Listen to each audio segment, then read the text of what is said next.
السلام علیکم ورحمۃ اللہ وبرکاتہ۔ اعوذ باللہ من الشیطان الرجیم، بسم اللہ الرحمن الرحیم۔ یا ایہا المزمل قم اللیل الا قلیلا نصفہ او انقص منہ قلیلا او زد علیہ ورتل القرآن ترتیلا۔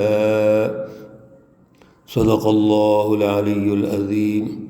اللہم صل علی سیدنا ومولانا محمد النبی الأمی وعلى آلہ واصحابہ وبارک وسلم وصلی علیہ۔ معزز سامعین و سامعات، آج الحمدللہ ہم سورۃ المزمل کا آغاز کر رہے ہیں۔ پارہ نمبر 29 ہے، اور آج انشاءاللہ العزیز آیات مقدسہ 1 تا 4 پر گفتگو کریں گے۔ اللہ رب العزت ان آیات اور اس سورہ مقدسہ کا ہمیں فہم عطا فرمائے اور عمل کی توفیق اور صلاحیت عطا فرمائے۔ سورۃ المزمل یہ مکی صورت ہے، اور اس میں 20 آیات اور 2 رکوع ہیں۔ آغاز کی صورتوں میں سے ہے۔ رسول اللہ صلی اللہ علیہ وسلم کو جو بنیادی رہنمائی اللہ رب العزت ارشاد فرما رہے ہیں، ان صورتوں میں سے ہے۔ اس لیے سورہ مبارکہ میں انسانی سماج میں تبدیلی کا جو دستور ہے، اس کے بنیادی قواعد و ضوابط ہیں، اللہ نے وہ ارشاد فرمائے ہیں۔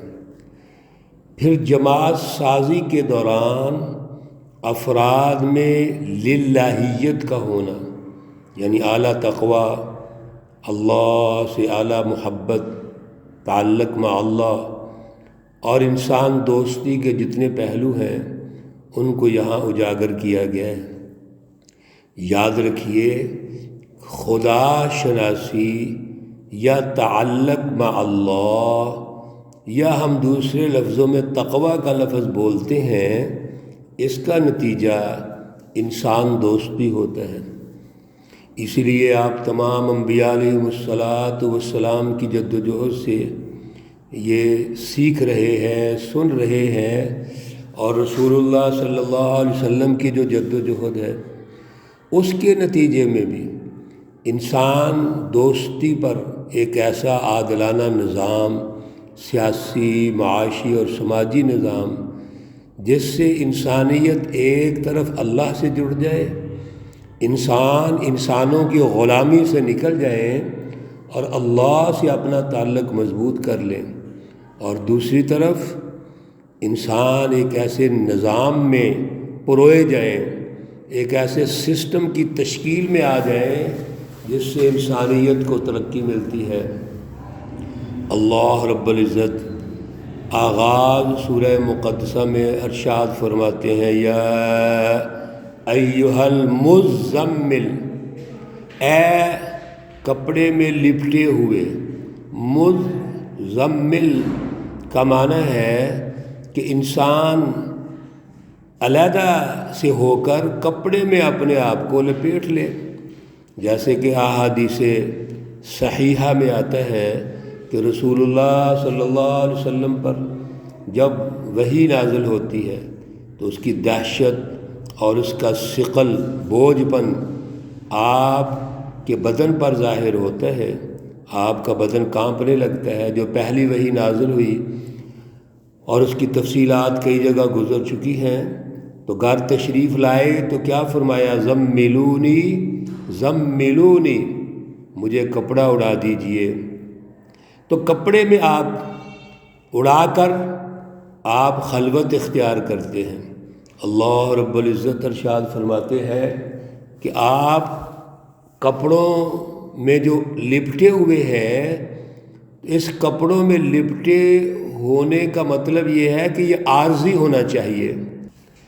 اللہ رب العزت ارشاد فرماتے ہیں یا ایھا المزمل، اے کپڑے میں لپٹنے والے، یعنی اب آپ کا یہ جو عارضی ایک خلوت اختیار کرنا تھا یہ تو ہو گیا ہے، لیکن اب آپ قم اللیل، اٹھیے، قم اٹھیے، کھڑے ہو جائیے، اللیل رات کو۔ المزمل کا ایک دوسرا معنی رفیق کار تیار کرنا، ضمیل بنانے والے۔ اور اللہ رب العزت فرماتے ہیں کہ اب آپ کا اگلا کام شروع ہو گیا ہے، اور وہ ہے آپ نے جماعت سازی کرنی ہے، جماعت تیار کرنی ہے۔ لہذا اے جماعت تیار کرنے والے، اٹھیے اور اٹھ کر اگلا کام شروع کر دیجئے۔ قم، کھڑے ہو جائیے، اللیل، رات کو، الا قلیلا، مگر تھوڑا سا آپ سو جائیے، اور رات کو آپ نے عبادت کرنی ہے، اللہ رب العزت سے اپنا تعلق مضبوط کرنا ہے۔ نبی کا تعلق تو پہلے مضبوط ہوتا ہے، پھر رسول اللہ صلی اللہ علیہ وسلم کا تعلق اللہ سے کتنا گہرا ہے میرے عزیزو، اس سے آپ اندازہ کر سکتے ہیں کہ اللہ سے تعلق رکھنے کے لیے رات کو عبادت، اللہ کی بارگاہ میں حاضری ضروری ہے۔ جب رسول اللہ صلی اللہ علیہ وسلم کو یہ حکم دیا جا رہا ہے تو آغاز میں تو رسول اللہ صلی اللہ علیہ وسلم ساری رات عبادت کرتے تھے، تھوڑا سا سوتے تھے، اور پھر یہ جو طریقہ کار ہے راتوں کو اٹھ کر عبادت کرنا اور اللہ سے اپنا تعلق مضبوط کرنا، یہ رسول اللہ صلی اللہ علیہ وسلم کا اسوہ بنا دیا۔ صحابہ اکرام، اولیاء اعظام، مجددین اعظام، علماء حق، علماء ربانی جو ہیں، وہ آج بھی اللہ رب العزت کی بارگاہ میں حاضر ہوتے ہیں۔ اپنے اپنے ادوار میں سب نے اللہ سے اپنے تعلق کو مضبوط کیا ہے۔ تہجد کی نماز یہی ہے، آج بھی اولیاء اللہ تہجد کی نماز پڑھتے ہیں، وہاں خلوت ہوتی ہے، اللہ رب العزت سے بات چیت کا موقع ملتا ہے، اللہ سے تعلق مضبوط کرنے کا موقع ملتا ہے، اللہ کے سامنے حاضر ہو کر سر بسجود ہو کر اللہ سے توبہ کا موقع ملتا ہے۔ اس لیے ہمیں کوشش کرنی چاہیے ہم بھی رسول اللہ صلی اللہ علیہ وسلم کے اس اسوہ حسنہ کو اختیار کریں۔ نصفہ، آدھی رات، او انقص منہ، یا اس سے کم، قلیلاً، تھوڑا، او زدہ، یا اس سے زیادہ، یعنی آدھی رات آپ عبادت کریں یا تھوڑا یا زیادہ۔ مطلب یہ ہے کہ آدھی رات سو لیں، کچھ حصہ سو جائیں، اور زیادہ تر جو ہے وہ عبادت کریں، اللہ کے سامنے حاضر ہوں، حاضری دیں۔ سچی جماعت کے لیے یہ ضروری ہے میرے عزیزو۔ سچی جماعت قیادت کرنے والی ہوتی ہے، وہ لیڈر ہوتی ہے، اور لیڈرز کا جتنا اللہ سے گہرا تعلق ہوگا اتنا ہی انسانیت سے گہرا تعلق ہوگا، انسانیت سے خدمت کا جذبہ ہوگا۔ وَرَتِّلِ الْقُرْآنَ تَرْتِيلًا، بڑی اہم بات، توجہ کیجئے، اور قرآن پاک کو کھول کھول کر صاف اچھے انداز میں پڑھیے، ترتیل کے انداز میں پڑھیے۔ کیا مطلب؟ قرآن پاک کے ہر لفظ کو آرام سے پڑھیے، آہستہ پڑھیے، اور اس کے معانی اور مطالب پر غور و فکر کیجیے، اس کا فہم بھی پیدا کیجیے۔ میرے عزیزو، قرآن پاک کو وہ بنیادی ہمارے پاس صحیفہ ہے، اللہ رب العزت کی کلام مقدس ہے، جو رہنمائی کی کتاب ہے۔ اس لیے قرآن پاک کو ایک ایک لفظ پہ غور و فکر کرنا ہے. یہ ہے رتل القرآن ترتیلا، یہ غور و فکر والی کتاب ہے. اس لیے یاد رکھیے، آج ہمیں تو سادہ قرآن نہیں پڑھنا آتا، ناظرہ قرآن نہیں پڑھنا آتا. قرآن پاک کو آج ہم نے یتیم سمجھا ہوا ہے اور محلوں میں قرآن پاک پڑھایا جا رہا ہے، خواتین پڑھا رہی ہیں، جس کو شوق ہے اٹھ کے قرآن پڑھانا شروع کر دیتے ہیں. بھائی جب آپ کوئی بھی کام کرنے کے لیے اس کے پیچھے ایک تعلیم اور تربیتی نظام ہوتا ہے، آپ اس کو قبول کرتے ہیں. کسی آپ نے دوائی لینی ہے تو آپ ڈاکٹر کے پاس جائیں گے، کوئی عمارت تعمیر کرنی ہے اچھے انجینئر کے پاس جائیں گے، وہ کوالیفائڈ ہوتا ہے، آپ اس سے سیکھتے ہیں. تو قرآن پاک سکھانے کے لیے کیا کوالیفیکیشن ہے، کتنی محنت کی ہے، جد و جہد کیا اس بندے نے، قرآن پاک سیکھا ہے، ناظرہ سیکھا ہے، اور پھر اس کے بعد اس کا فہم پیدا کیا ہے. کبھی ہم غور نہیں کرتے. بس قرآن پاک ایک عام آدمی بھی اٹھ کے یا عام پڑھا لکھا اٹھ کے وہ قرآن پاک کا ترجمہ شروع کر دے گا، تشریح شروع کر دے گا.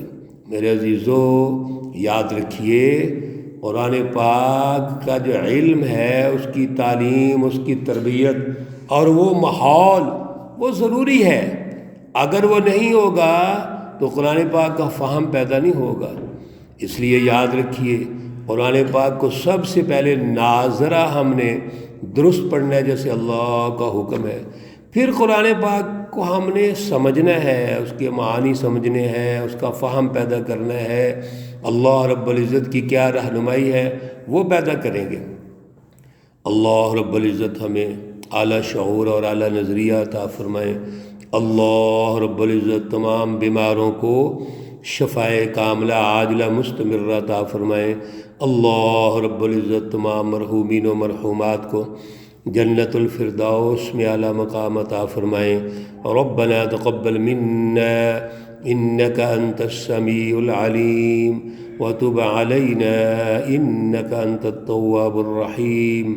وصلى الله تعالى على النبي الأمي محمد وعلى آله وأصحابه أجمعين برحمتك يا أرحم الراحمين. السلام عليكم ورحمة الله وبركاته.